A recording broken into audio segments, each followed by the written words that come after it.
Welcome back to another video. This will be a case study regarding a body in white using generative AI. So the model over here on left is done with Tripo, and as you can see, the output quality is not that great. If I will swap the visualization to be shaded, the model will look like this. The one in the middle will be made in surfaces, and the one over here, this will also be generative AI.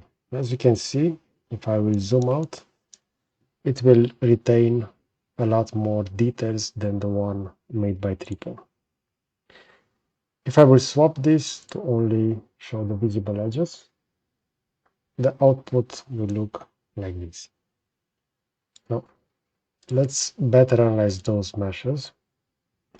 This is the first one made using Tripo. We see the image reference over here, and this was the output. And as you can see, this is quite different from the reference. You see over here in the front of the car, and the output will look like this. I also added a different image to Tripo, which will be this one. In this case, the output will look like this. Now, using the same two images, I have loaded them over here within Sparc3D, and this is one of the outputs. As you can see, the model will look a lot better. It's still, let's say, a long way compared to a surface or a CAD model, but we see over here the reference, and we see over here the output. For the front, there are various changes to the design. Over here as well, you're going to see that it will be a lot different. But the overall shape is quite decent considering that this was generated using a single image input reference. And this is the second case study, again within Sparc3D. We see the input image, so just the same as the one over here within Tripo. So in this case, this is not that reference. If I will delete that, and if I will go over here, we're going to see that this is the first one. So this reference within Tripo, and this is the second one. So this is why the other model had those elements over here for the hood of the car.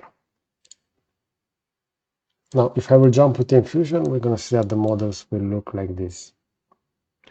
So the one in the middle is made within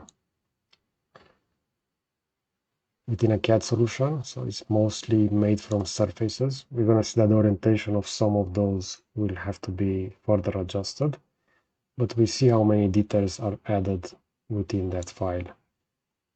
And over here to the right, we're going to have the one generated using Sparc3D.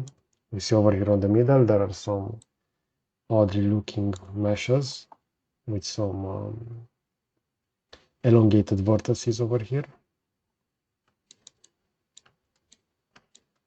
And the model created using Tripo will be the one over here on the left. So I'm really curious, what is your opinion regarding this? Do you think that within the following, let's say, maybe 1 or 2 years, we're going to have some generative AI that will manage to output similar models to the one over here on the middle? Or still there's quite a long way until we're going to have those generative AI tools added within CAD solutions so that they can output this kind of surface design. Okay, so I hope you enjoy this kind of content. You will find a similar video over here on the left and a subscribe button to the right. So that's it. Thanks for watching.